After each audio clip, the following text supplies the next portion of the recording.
Ini lagi datang ke hotel, bukannya menginap malah melancarkan aksi mencurinya, cekiders. Kedua pelaku terekam CCTV mencuri sebuah helm dari motor lain. Gak cuma satu helm aja loh, cekiders. Pelaku juga mencuri helm lain tuh. Widih bang, mumpung awal tahun jadi kejar setoran ya.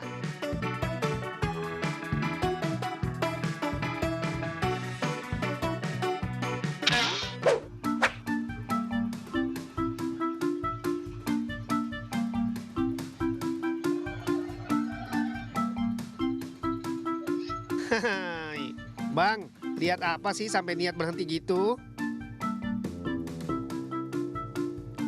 Oh alah, ternyata kedua pemuda ini berniat mencuri ayam, cekiders. Namun aksi mencurinya gagal karena digonggong anjing. Daripada kena gigit, mendingan langsung ngacir aja ya bang. Hai.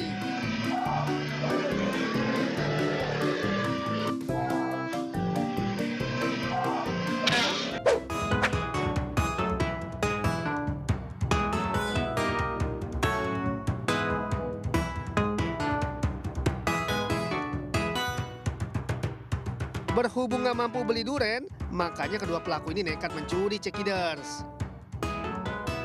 Lokasi pencurian terjadi di wilayah Gunung Pati, Semarang. Kedua pelaku saling berbagi tugas tuh. Satu pelaku tunggu di motor, sementara pelaku lainnya bertugas mencuri duren dari salah satu toko buah. Dua buah duren berhasil dibawa kabur pelaku. Waduh, waduh. Makan durian dari hasil mencuri, Mimin doain supaya tuh perut melilit terus.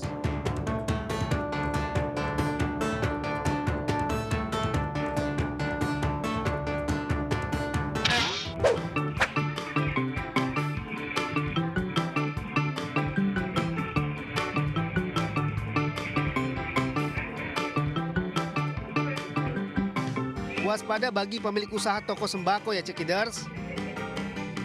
Kadang ada aja modus pembeli yang bikin rugi. Kayak cuplikan video yang lagi viral ini, cekiders. Ada seorang mama yang terekam melakukan aksi culasnya. Awalnya, si Ma ini membayar belanja dengan menggunakan uang Rp100.000. Tapi di saat itu si Ma dengan cepat menukar uang Rp50.000 dengan Rp2.000 tuh. Dan kemudian meminta tukar uang seakan-akan pegawai toko salah kasih kembalian. Waduh, waduh, culas amat ya si Ma ini, cekiders. Semoga saja aksi kejadian ini jadi pelajaran bagi pemilik usaha supaya nggak kena gocek.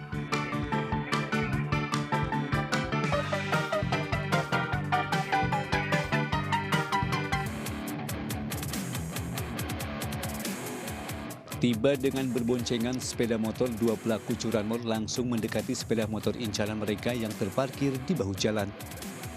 Hilir mudik warga yang melintasi lokasi tak membuat keduanya panik. Perlahan tapi pasti salah satu pelaku kemudian membobol stang sepeda motor dan langsung membawa kabur motor tersebut. Aksi pencurian ini terjadi di Jalan B, Karanganyar, Sawah Besar, Jakarta Pusat.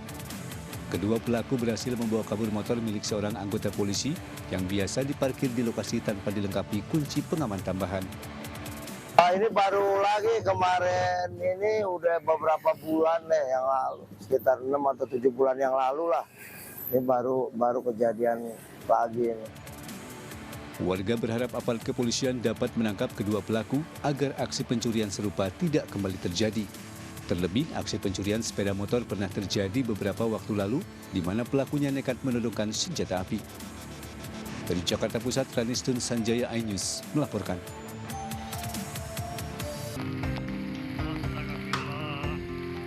Dari rekaman video amatir terlihat kondisi sebuah mobil angkutan umum yang tertimpa pohon tumbang saat tengah diguyur hujan deras disertai angin kencang di Jalan Poros, Turikale, Maros, Sulawesi Selatan. Bahkan besarnya batang pohon tumbang ini membuat mobil angkutan umum ringsek di bagian atap. Selain itu, pohon trembesi sepanjang 10 meter ini menutup seluruh badan jalan hingga menimbulkan kemacetan panjang. Sejumlah kendaraan roda 2 yang terjebak dalam kemacetan tersebut memilih memutar arah dengan melintasi media jalan. Petugas kepolisian lalu lintas yang tiba di lokasi langsung mengatur arus lalu lintas. Sementara petugas BPBD Kabupaten Maros dibantu warga sekitar berupaya mengevakuasi pohon tumbang dengan menggunakan mesin gergaji. Kejadian ini bermula saat angkutan umum berpenumpang 2 orang yang dikemudikan oleh Iwan melaju dari arah kota Makassar menuju Kabupaten Pangkep, dan di lokasi kejadian tiba-tiba pohon tersebut tumbang dan menimpanya. Satu penumpang dilarikan ke rumah sakit terdekat lantaran mengalami luka ringan di bagian kepala. Diduga pohon tersebut tumbang akibat lapuk dimakan usia sehingga tak kuat menahan angin kencang yang disertai hujan deras. Pohon tumbang itu mungkin dia tidak bisa menahan angin. Tadi sempat hujan disertai angin kencang tadi. Pas tadi anggota Satgas BPBD evakuasi sekitar kurang lebih 1 jam.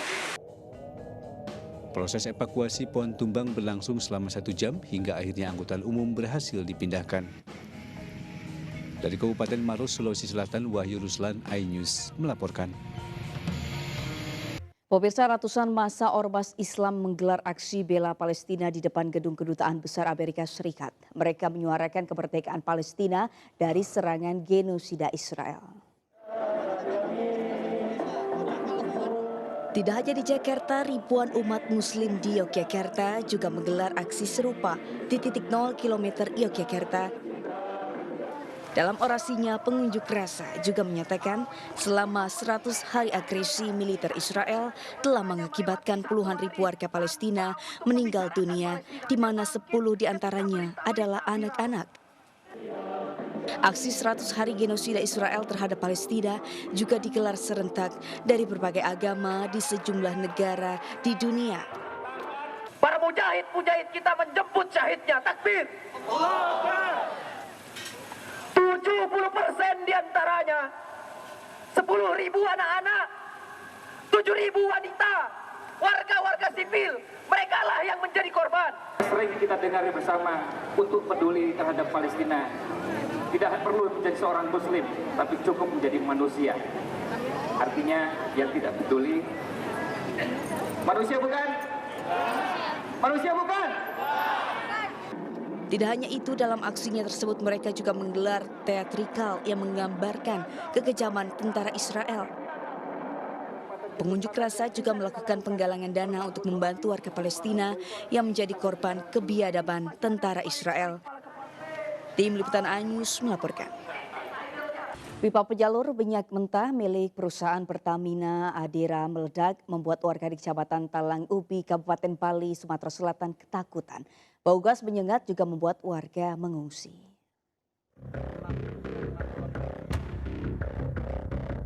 Ledakan pipa minyak mentah milik perusahaan Pertamina Adera di Desa Benuang, Kecamatan Talang Ubi, Kabupaten Pali, Sumatera Selatan terjadi pada subuh, membuat warga gempar dan ketakutan. Pasalnya ledakan mengeluarkan suara yang sangat besar. Meskipun dari pihak perusahaan sedang melakukan penanganan dan pembersihan semburan sisa minyak mentah, namun bau gas masih menyengat yang menyebabkan warga mengungsi di tenda darurat untuk sementara. Warga mengaku takut dan tidak berani beraktivitas, terutama memasak menggunakan api. Tak jadi kan hidup ke kompor. Oh, bau gasnya masih ini ya? Kada jadi masak. Jadi masak. Jadi itu apa namanya itu dikasih uang lontong be dulu. Jadi saat ini ada kerja? Dak. Suami be kerja ngedok gitu. Kata aktivitas. Sampai saat ini belum diketahui pasti penyebab terjadinya ledakan pipa penyalur minyak mentah. Pihak perusahaan masih melakukan pemeriksaan. Dari Kabupaten Pali, Sumatera Selatan, Bisrun Silvana, iNews melaporkan. Intensitas hujan yang sangat tinggi dalam seminggu terakhir membuat sejumlah sungai meluap. Akibatnya 14 kecamatan di Kabupaten Kerinci, Jambi dilanda banjir dan 9 kecamatan terdampak tanah longsor. Tidak hanya itu, sedikitnya 4 jembatan gantung terputus akibat diterjang banjir di Kabupaten Sarolangun, Jambi. Beginilah detik-detik jembatan gantung yang berada di Desa Teluk Kecimbung, Kabupaten Sarolangun, Jambi, putus usai diterjang luapan air sungai Batang Tembesi. Tak hanya itu, luapan air sungai juga menerjang jembatan yang berada di Desa Raden Anom, Desa Panarun, dan juga Desa Pulau Aro. Hingga saat ini tercatat sedikitnya 4 jembatan gantung yang berada di Kabupaten Sarawangun tak bisa dilalui warga karena rusak berat akibat diterjang banjir. Kalau untuk yang putus tadi Bang, seperti apa penanganannya Bang? Ya itu, kalau yang putus itu untuk sementara kita amankan warga dulu. Jangan ini kan, kita di lokasi jembatan tuh paling sesudah inilah bencana ini ya kita ambil langkah untuk rehab bencana akses bencana ini. Berarti 4 jembatan itu bisa dilalui, tidak bisa diakses lagi? Tidak bisa lagi. Selain jembatan, ribuan rumah warga di 4 kecamatan yang ada di wilayah Kabupaten Sarawangun saat ini terendam banjir dengan ketinggian air lebih dari 1 meter hingga memaksa warga untuk menyelamatkan diri ke tempat yang lebih aman.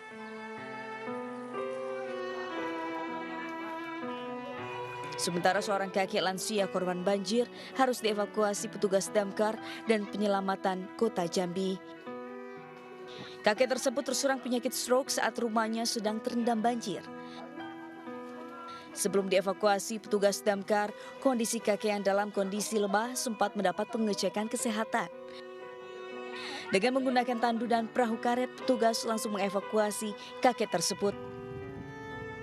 Setelah dievakuasi, Lahmudin lansia berusia 72 tahun harus dilarikan ke rumah sakit untuk mendapatkan perawatan medis karena penyakit yang dideritanya.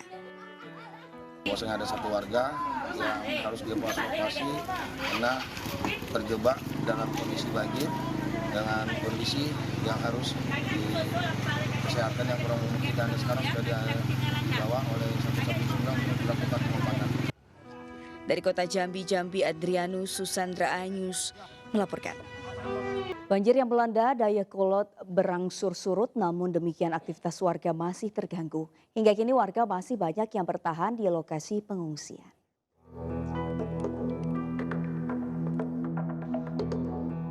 Kawasan Dayakolot, Kabupaten Bandung masih terendam banjir. Desa Dayakolot dan Desa Citerep masih menjadi kawasan yang paling parah. Hingga Sabtu kemarin banjir masih merendam 2.000 lebih rumah di Dayakolot. Meski banjir berangsur surut, warga mengaku takut ketinggian air kembali meningkat jika terjadi hujan. Kemarin kan tinggi ya, tinggi karena memang ada di daerah Lamajang jebol. Tapi sekarang kan mulai surut. Karena dua hari ya nggak hujan kemarin. Mudah-mudahan sih hari ini nggak hujan. Kalau hujan kemungkinan ya kita juga nggak tahu sih, semoga lebih baik lagi. Sementara itu di kawasan Kamoun, Lamajang, Pentas, Desa Citerep, warga bersama petugas membersihkan lumpur dan sampah yang terbawa arus sungai Cigede yang jebol. Kepada pemerintah kemarin juga Pak Bupati sudah bilang demikian, yang akan dibereskan masalah hirirnya dan juga sampahkan yang itu aja. Hingga saat ini warga masih bertahan di lokasi pengungsian, baik di SMP Negeri 1 Dayakolot maupun di Aula Desa Dayakolot. Dari Bandung, Jawa Barat, Diki Wismara, Ayus melaporkan. Memanfaatkan benda hasil operasi knalpot brong selama 4 bulan, Satuan Lalu Lintas Polresta Satlantas Polresta Pati membuat monumen Bandeng dari knalpot brong. Monumen itu terbuat dari 4.031 knalpot brong. Inilah monumen Bandeng dari knalpot brong hasil razia polisi selama 4 bulan. Monumen berukuran 2 x 11,5 meter ini dibuat oleh pengrajin asal Desa Rindole, Margorejo Pati, Jawa Tengah. Pengrajin berhasil menyelesaikan pembuatan patung Bandeng dengan waktu pengerjaan 10 hari. Monumen unik berbentuk ikan bandeng diletakkan Jalan Panglima Sudirman sekitar alun-alun Pati. Desain ikan bandeng raksasa dipilih karena ikan bandeng merupakan oleh-oleh khas Kabupaten Pati. Dan sejumlah landmark di Pati bahkan berbentuk ikan bandeng. Rencananya patung ikan bandeng raksasa tersebut akan diresmikan hari ini berbarengan dengan deklarasi Jateng Jiro Knalpot Brong. Bahan yang dibuat adalah dari knalpot brong, di mana hal ini untuk memberikan pesan kepada masyarakat agar dalam mengemudikan kendaraan bermotornya, utamanya kendaraan roda 2, itu tidak menggunakan knalpot brong. Yang bagus dan kreatif sekali ya, karena di daerah lain mungkin belum ada, dan juga ini sebagai bukti bahwa polisi di Kabupaten Pati ini memberantas knalpot brong di masyarakat.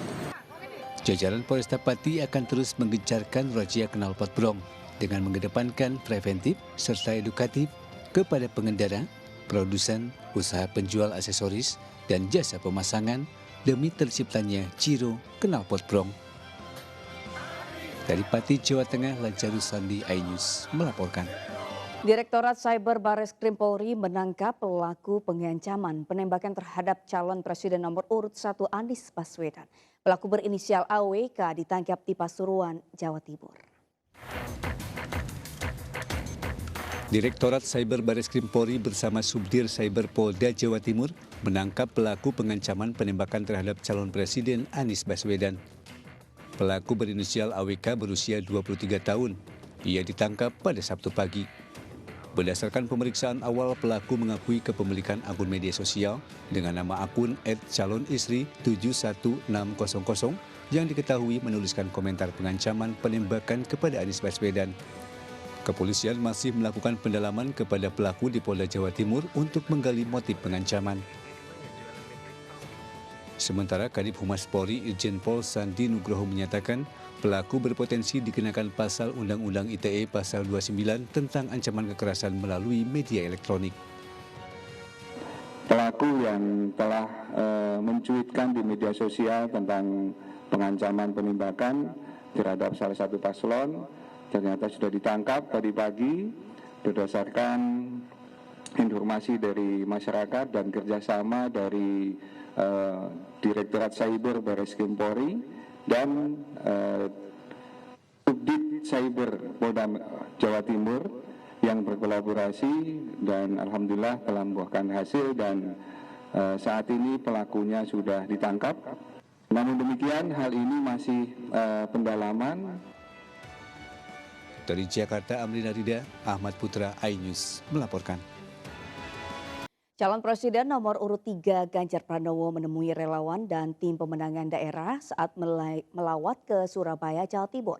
Ganjar berpesan kepada seluruh pendukungnya untuk tetap solid, tertib dan konsisten menyambut kampanye terbuka yang akan digelar mulai 21 Januari hingga 10 Februari mendatang. Teriakan Ganjar Presiden menggema saat calon presiden nomor urut 3 Ganjar Pranowo memasuki Gedung Internasional Jayang Brono, Surabaya, Jawa Timur. Di gedung bersejarah ini Ganjar bertemu dengan ratusan relawan serta tim pemenangan daerah untuk pemilihan presiden 14 Februari 2024 mendatang. Di hadapan pendukungnya Ganjar memberikan komando untuk melawan segala bentuk intimidasi dan mengajak warga Surabaya memilihnya dalam pemenangan untuk mempertahankan demokrasi yang dinilai telah ternodai. Mantan Gubernur Jawa Tengah selama 2 periode ini juga berpesan agar tim pemenangan dan relawan tetap solid dan serius serta menjaga ketertiban, termasuk agar tidak menggunakan knalpot brong saat konvoi di masa kampanye terbuka yang akan digelar mulai 21 Januari hingga 10 Februari mendatang. Dan kita dapat gerakan kekuatan itu dan soliditas yang terjaga. Bergandengan tanganlah sebanyak-banyaknya, rangkul rakyat sebanyak-banyaknya, temui mereka setiap saat, sampaikan seluruh program, jawab pertanyaan mereka, dan berikan informasi yang benar, dan terakhir ajarilah mereka nyoblos. Ganjar diagendakan melakukan sejumlah rangkaian kampanye di kota Surabaya, diantaranya penguatan kader pengusung di posko pemenangan TPS Jawa Timur, bertemu pedagang di Pucang Surabaya dan bertemu dengan mantan ASN serta pemuka agama lintas agama. Dari Surabaya, Jawa Timur, Nur Sapei, iNews melaporkan. Dewan Pakar Tim Pemenangan Nasional Ganjar Mahfud Sandiaga Uno memastikan hadir dan berpengalaman dalam memenuhi keluhan masyarakat terkait sembako murah dan lapangan kerja. Sandiaga Uno memastikan bersama para caleg P3 dan Ganjar Mahfud akan bersama-sama peduli wong cilik.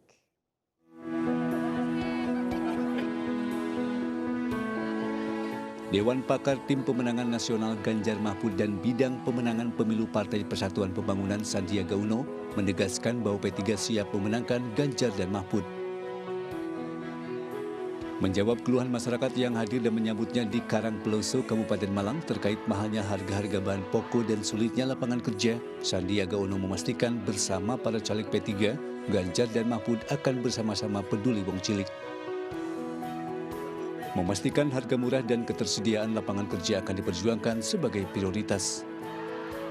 Nah, P3 ini berdasarkan pengalaman sangat paham mengenai ekonomi sehari-hari, ekonomi masyarakat sehari-hari, ekonomi rakyat kecil. Dan kami bersama Pak Ganjar dan Pak Mahfud akan memperjuangkan kebutuhan rakyat kecil, ekonomi wong cilik. Sandiaga Uno berharap pemilu 2024 bisa berjalan dengan jujur dan adil, aman dan sukses. Terkait pelaporan kepada Capres Ganjar Pranowo ke Bareskrim serta Bawaslu, Sandiaga berharap agar penegak hukum bisa bersikap adil dan tidak tumpul ke atas serta tajam ke bawah. Pelaporan ke Bareskrim dan Bawaslu dilakukan sejumlah kelompok yang menganggap Ganjar membuka paksa pertahanan negara yang dinilai rahasia negara kepada Capres Prabowo Subianto saat debat Capres ketiga akhir pekan lalu. Dari Malang, Jawa Timur, Denny Irwansyah, iNews melaporkan. Calon Presiden nomor urut 2 Prabowo Subianto menyampaikan orasi politiknya di hadapan relawan dan partai pendukung yang tergabung dalam koalisi. Begaku mendapat tenaga baru ketika bertemu rakyat. Prabowo kembali menyindir calon presiden yang dinilai hanya omon-omon saja. Di hadapan kader dan relawan pendukungnya, calon presiden nomor urut 2 Prabowo Subianto menyampaikan orasi politiknya di Gedung Serbaguna Pancing, Medan, Sumatera Utara Sabtu siang. Prabowo menyebut saat bersentuhan langsung dengan rakyat dirinya seolah mendapatkan tenaga dan semangat baru. Prabowo juga sempat menyindir salah satu capres yang dinilai omon-omon saja. Saya yakin dan percaya rakyat Indonesia tidak mau pemimpin yang tukang omon saja. Rakyat Indonesia menghendaki pemimpin yang jujur, yang lurus. Usai menyampaikan orasi politiknya, Prabowo Subianto diagendakan melanjutkan kampanyenya ke Kepulauan Riau. Ratusan petani yang tergabung dalam gerakan lawan mafia tanah, Gerla Mata, menggelar syukuran dan deklarasi dukungan kepada pasangan Capres-Cawapres Prabowo Gibran di Desa Kijangrejo, Kecamatan Tapung, Kabupaten Kampar Riau. Dalam deklarasi tersebut, masyarakat petani menyatakan dukungannya untuk pasangan Capres nomor urut 2 Prabowo Gibran yang dinilai gencar menjalankan program-program industrial nasional. Yang sudah mendeklarasikan dan syukuran bagi pemenangan Bapak Prabowo dan Gibran, dan sekaligus di dalam pertemuan ini juga saya berterima kasih karena ada perjuangan-perjuangan untuk mendapatkan hak-hak rakyat yang hari ini masih terus diperjuangkan. Insya Allah kita akan terus membantu, mendukung, dan semuanya harus berdasarkan ketentuan-ketentuan yang ada. Bagi kaum tani, program industrialisasi nasional sangat penting dan meski diwujudkan, program ini diharapkan bisa menyelesaikan konflik agraria yang banyak terjadi di Indonesia, khususnya yang terjadi di Riau yang memiliki konflik agraria terbesar di tanah air. Dari Medan, Sumatera Utara dan Kampar Riau, Tim Liputan iNews melaporkan. Ketua Umum Partai Perindo Haritanu Sudibyo menghadiri sholawat Persatuan Indonesia yang digelar di Lamongan, Jawa Timur.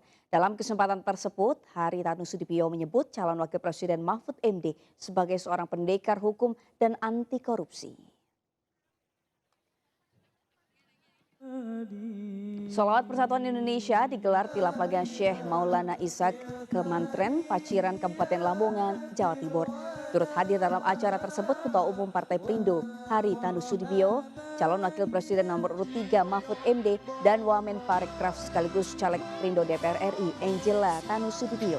Dalam kesempatan tersebut, Haritanu Sudibyo menyebut Mahfud MD calon wakil presiden yang diusung Partai Perindo sebagai pendekar hukum dan pendekar anti korupsi. Menurut Haritanu, Indonesia bisa maju jika korupsi diberantas dan uang hasil penanganan korupsi bisa untuk rakyat. Sholawat Perindo juga diisi tausiah dari mantan Ketua Umum PBNU Kiai Haji Said Akil Siroj. Rektor Unisda Lamongan.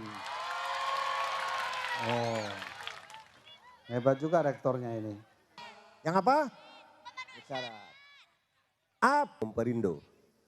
Pemirsa, Partai Perindo semakin gencar membantu masyarakat mendapatkan minyak goreng murah dan akses pelayanan kesehatan. Kali ini Partai Perindo melayani masyarakat Kelurahan Tugu Selatan di Kecamatan Koja, Jakarta Utara.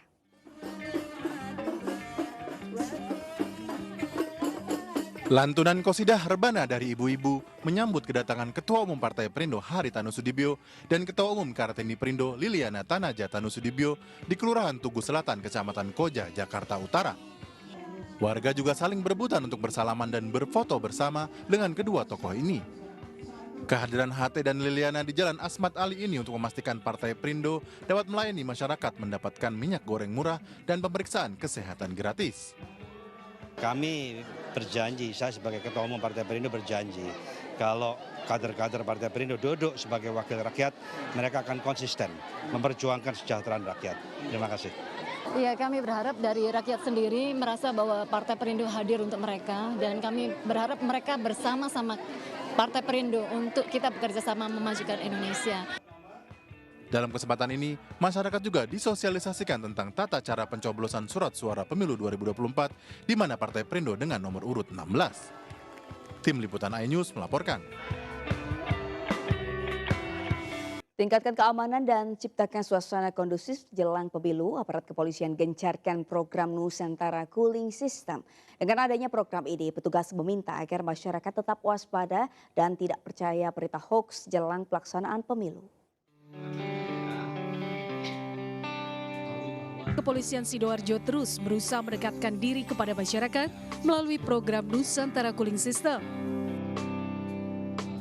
Dengan program ini, petugas mendatangi sejumlah wilayah permukiman padat penduduk untuk berkomunikasi dan mendengarkan berbagai keluhan warga, khususnya terkait kontestasi pemilu 14 Februari mendatang, dan meminta warga agar tidak terprovokasi berita hoax yang sewaktu-waktu muncul di media sosial. Tak hanya itu, petugas juga membagikan ratusan paket sembako gratis kepada warga yang membutuhkan. Ibu senang, Bu, ya? Ya. Harapannya apa, Bu? Harapnya mudah-mudahan apa sih? Biar sukses terus, langgeng terus. Namanya ke depan ini kita akan menghadapi kontestasi politik. Oleh sebab itu perlu kita lakukan upaya-upaya sosialisasi kepada masyarakat untuk terus bisa menjaga ketertiban masyarakat melalui tidak terhasut dengan pemberitaan hoax, kemudian cerdas dalam menggunakan media sosial. Kemudian juga harapannya terjalin komunikasi yang aktif dengan polisian, TNI, dan pemerintah daerah. Program Nusantara Cooling System jelang pemilu ini akan dilakukan di 18 kecamatan yang ada di Sidoarjo. Dari Sidoarjo, Jawa Timur, Pramono Putra, iNews melaporkan. Pemirsa, kuliner Nusantara tentunya sangat diminati oleh masyarakat, apalagi memiliki cita rasa yang sangat otentik dan pastinya dengan harga yang sangat terjangkau. Seperti di salah satu restoran di kawasan Cibubur yang menawarkan berbagai menu Nusantara dengan rasa yang menggugah selera.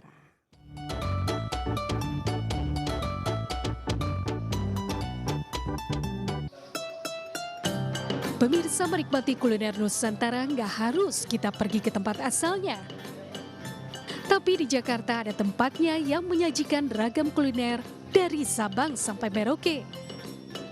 Nah, di restoran ini menyajikan berbagai menu yang luar biasa dan pastinya memiliki rasa yang sama persis dengan daerah aslinya. Tadi saya sudah pesan beberapa menu unggulan di resto ini seperti soto Betawi, empal suwir, dan dendeng batoko. Nah pemirsa, ini makanan saya udah dateng banyak banget. Langsung kita makan yang dari Padangnya dulu ya.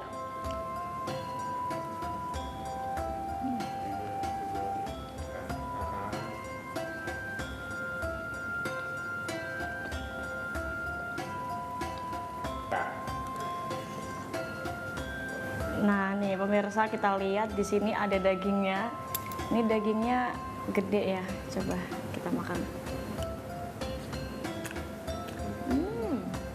Wah.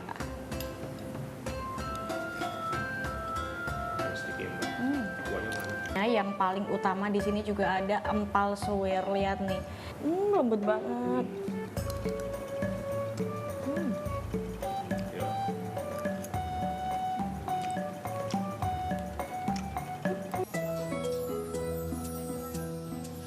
enak banget pokoknya, susah diungkapin. Harganya terjangkau banget di sini ya. Emang saya langganan di sini sih, Mbak. Masakan-masakan kita ada yang dari Minang, ada dari Betawi, ada dari Surabaya. Menu-menu makanan kita murmer, Mbak. Mulai dari 15.000 sampai 40.000.